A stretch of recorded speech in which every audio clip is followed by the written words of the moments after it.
You're listening to Kaleidoscope on 91.3 WYSO. Good evening. I'm Juliette Frumholt, your host from now until 11 o'clock. So very happy to be with you on this rainy, kind of stormy evening. We are in for some severe thunderstorms this evening. Clark and Greene County are under a severe thunderstorm warning until 8:58 p.m. So we will keep you apprised of the weather throughout the evening should things change. Currently, we are sitting at 85 degrees and slightly cloudy skies here in Yellow Springs. We've got a lot of great music in store for you this evening. We started off with Cricket Bows, and we'll be playing some new releases a little later on as well.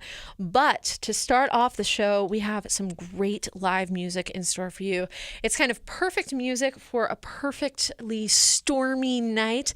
I think you guys should sit back and relax and enjoy this because you're going to really, really get into these guys and their music. We'll get to know them here in a moment, but first, we're going to hand things over to the WYSO Performance Studio for some live music from Sonikora. Take it away, you guys.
Sonikora, live on Kaleidoscope on 91.3 WYSO. Don't worry, we've got more of that to come.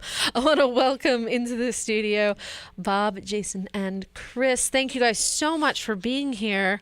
So happy to have you here on this kind of rainy night, but a great night for music nonetheless. Thank you. Brought you right in there. I know. Who speaks first, right? Yeah. Who's on first? I think it's you. Well, tell me a little bit how it was that the three of you came together to form this project. Have the three of you been making music together for a long time, or was this project kind of your first musical interaction? Well, Jason and I have known each other literally since kindergarten. Not that we were like close friends from the time we were six till now, but we did meet then. And I think it was maybe 8th or 9th grade. He and I sort of came together through our interest in music. So Rush mostly. Yeah. Okay. Yeah. You had to say it, huh, Miles? Yeah, but that is very true. I mean, we were both huge Rush fans for a time, and we ended up in my basement just playing some rhythm stuff. He and I, and we'd have other people over trying to play Rush covers as best we could and stuff like that. As you do. Yeah. 14 years old and so born yeah. But as time went on, Jason and I sort of went our separate ways. He went to college, I went to college, and we ended up, there was a long time where we didn't really play any music together. And for me, there was a long time where I really didn't even play drums once I started my career and stuff. So anyway, Jason ended up moving back to Columbus and started a band, and he and I started playing together again. And we, you guys can chime in here at any time you want. The drummer doesn't usually get this much time. I mean, I don't know what to do. Not used to the spotlight. But Jason, why don't you talk about how, three of us, I guess, came together? Yeah, I actually just threw some jams on Craigslist. Started meeting with some people around Columbus, and met Chris at one of the jams and a couple other people. We put a band together, and eventually Bob joined into that group, and it was like a regional band. We used to play Yellow Springs and play around regionally for quite a few years, and I think the three of us really enjoyed the jamming aspect of that band when we would just kind of step off and do our own thing and just kind of improv and let it go. And so I think as other members wouldn't show up for practice, we would just kind of do that, and kind of we were actually had a gig booked at the trolley stop up here in Dayton, and a couple of guys couldn't make it, and so we said, well, let's just try this out, and that's kind of how it came together. That's awesome. That's awesome. I would imagine that, to be able to jam and improvise in the way that you guys do, there's got to be a lot of trust there, as well as musical synchronicity. Do you find that it, either jamming in your old band or now, did it take a long time to sort of get in sync with each other to be able to do what you're doing now? Yeah, that's definitely been something that's evolved over time. There were a few years ago, while we were still in the other band, that we had the occasional chance to just play as a trio. And the first time or two, it didn't really click. Yeah. I think we were approaching it from sort of the mindset of that band. And like a jam band sort of mindset. Yeah, and it was only towards the end, as we were making the transition to this band, that we just started to kind of put that idea aside and just get together and play what we enjoyed and what seemed to click among the group. And that, it was a process first in the basement of, my house where we practice, and getting comfortable in that space of how we work and how we interact. And then I think shows were sort of a second step of getting comfortable of doing this in front of people, and, how is the audience going to react to people showing up and playing completely. We don't know Wagon Wheel. Yeah. No Freebird. Yeah, yeah, right. No vocals, no straightforward, solos in the normal sense. So that, and I would say today's probably another step of getting comfortable doing this in a new environment. Absolutely. But I feel like the shows, we kind of have that comfort level now where we can walk in and do what we feel good doing. And hopefully that'll continue, as we expand and bring in new elements, do that both sort of at home and out in front of people. Yeah, it's improvised. But I mean, we do work at it. I mean, like, it's a conscious thing. We record every practice and listen back and have our own little commentary back and forth on what we liked and didn't, and constantly try to make it better there. Yeah. I'm curious. You said, your old band was definitely more in the jam band realm, and I can see where jam bands would be kind of a jumping off point for this. But there's definitely a lot of jazz. There's definitely some electronic music aspect to it. Some world beat. I think about even the sort of spacier like John Serry and Robert Rich and people like that as well. Where are you guys kind of pulling from musically as you're thinking about sounds and arrangements and moods that you want to bring to the group? Well, let me just say that going back to the improv idea, I was completely terrified of the whole improv thing at first. These guys sort of motivated me to jump into it. But the thought of, getting up in front of people, whether it be one person or 50, and have no material to draw from, basically, really did terrify me. But based on, what they were saying about just jamming in Chris's basement or whatever, it always did seem so natural between the three of us that I thought we got to give this a shot. So as far as influences, I don't know. I tend to come from a little bit more straightforward influences, where I think once I met Chris really opened me up to a lot of different music that I had literally never even thought about before. Just a lot more free. Some of it's like free jazz. Some of it was like African jazz, some of it was like world music. So that for me has been pretty inspirational the last couple of years we've been doing this. So I'm sure these guys will have, some input on that as well. Well, you say that, but at the same time, you've definitely always had a strong kind of world beat kind of feel to your drumming. And I feel like that's one of the characteristics that you bring to this. And Miles has a strong, groove kind of element, very, just solid, and can kind of be the backbone. If Bob and I are doing something weird, can hold it down just as well as the drums. And I feel like the vocabulary that I bring is more on the abstract side, and it's really the connection that the three of us has when we're playing that allows each of us to kind of insert our background and things that are more unique to us, but throw it in the mix and have each of us build off of that and create something that has a piece of each of that in it. Absolutely.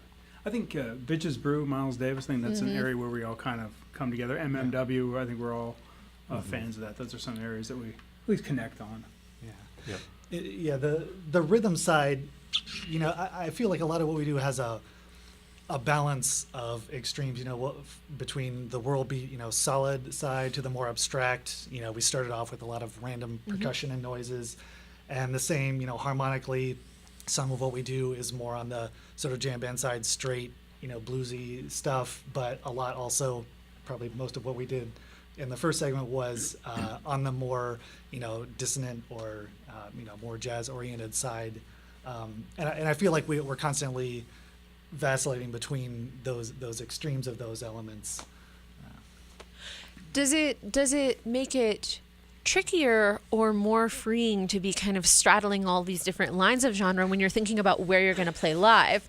I mean, I can see where on the one hand it's probably great because you could fit in so many different environments, but on the other hand, it's also really hard when you can't just say, oh, we're a punk band or we're a rock band or whatever. How have you guys kind of found your homes in terms of live music? We are still looking. That's fair. It's a tough niche. We have no home.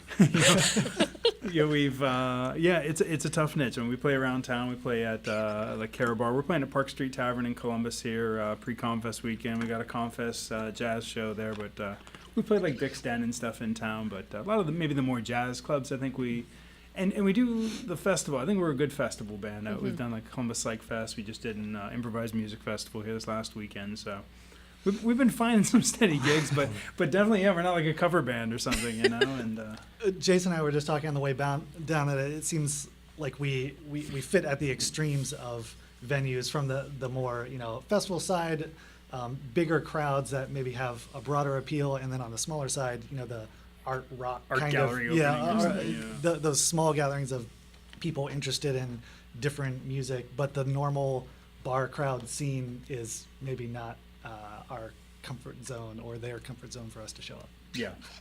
That's completely fair. Yeah, yeah.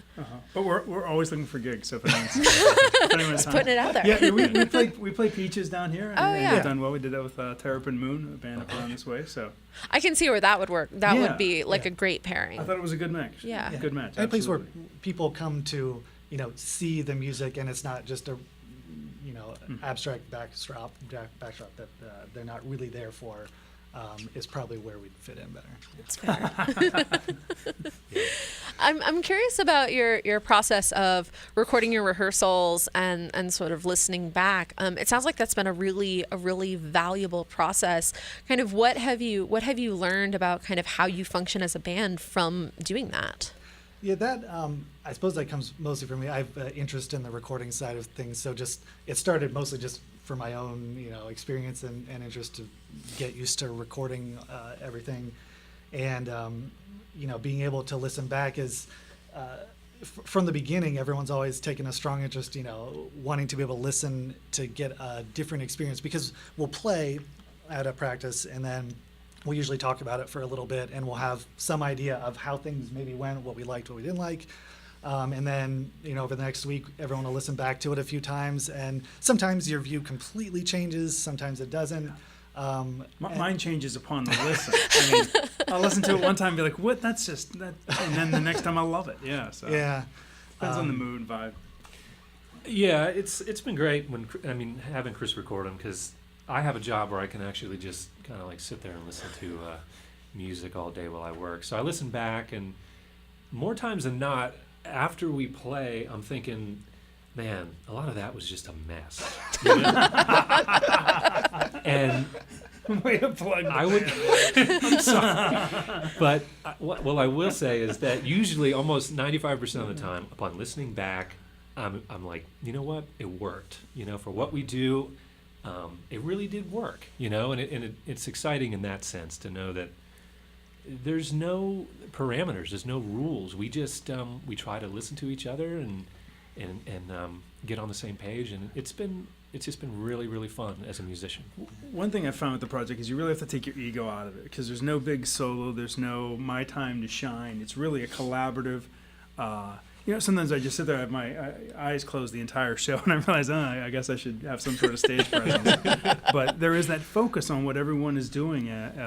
Because if Chris suddenly changes keys or Bob suddenly changes rhythms or something, you need to be aware of that and able to react to that. And so yeah, if you're in the middle of your own head doing your own thing with your big wail solo or something, sometimes It would seem like, whereas in some bands, you know, the kind of victory comes from, oh man, you know, that was a great guitar solo or whatever. It would seem like for you guys, the victories come more from the way that you are able to complement each other, the way that, you know, one guy is doing something and the other guys can then support and complement that sound and transition it to wherever the song's going to go. Yeah, absolutely. yeah, I think, yeah, usually that's my number one focus is what the hell is Chris doing and what can I do to support that? Well, Chris, you mentioned an interest in recording. Are you guys thinking of committing some of this stuff to tape in some kind of album format? We've talked about that. I think the issue we always come up against is, you know, how would it be different from our practices? Because, you know, we go down there and it's multi-tracked, so it's a pretty, you know, decent job, not that different from what it would be to go into a studio. But in terms of the final product, you know, if we were to, you know, do overdubs or somehow reconstruct materials, splice it up and do something like that, that would make it different and meaningful. But I think we haven't, you know, figured out what that would look like, and how, you know, what we would want to do that would make it different from just going and having a good practice and making that the release. I think sometimes I'd like to take out the best segments, those segments you're really proud of, and kind of work on them and perfect them. But then that takes the whole basis of the project out. Yeah, it's it like, changes it. Yeah. Well, if people want to keep tabs on what you're doing and where you are and all of that good stuff, where should they connect with you? So we have a Facebook page, obviously, and we post pretty much all the shows and recordings are up on Archive, archive.org. It's a live music archive under our Sonikora. And I started doing a little more trying to get video of practices and shows, and so a number of those are on YouTube under our band name. So those are probably the best things there, yeah. Yeah. Yeah, we need to get on that a little bit more as far as, getting Twitter and stuff set up. All the business end of things. business It's not end, as fun. Yeah. Well, what does the rest of the summer look like for you guys? I think we have a show up at Park Street Tavern. I believe it's Thursday the 23rd. We're going from like 9 to midnight. And that's in Columbus in the Arena District, I guess, there. And then we got the show that Sunday at noon on the I Wish You Jazz stage for the Comfest in Columbus as well there. Great. Well, in the meantime, how about we do some more live ones here? Sounds good. All right. We've got Sonikora in the house. We've got a link up to connect with them on our Facebook page. We're at facebook.com/Kaleidoscope Radio. You can link to these guys, and we'll put some other links to their other sites as well. But don't go far, because in the meantime, they're going to play some more live ones for us. Take it away, you guys.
Sonikora live on Kaleidoscope on 91.3 WYSO.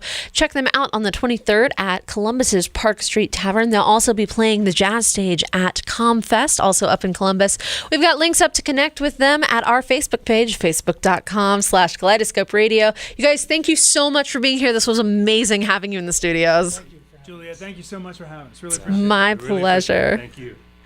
Check out Sonikora. We've got links up to connect with them at facebook.com/Kaleidoscope Radio. This is member supported 91.3 WYSO Yellow Springs, Dayton, Springfield, and online at wyso.org.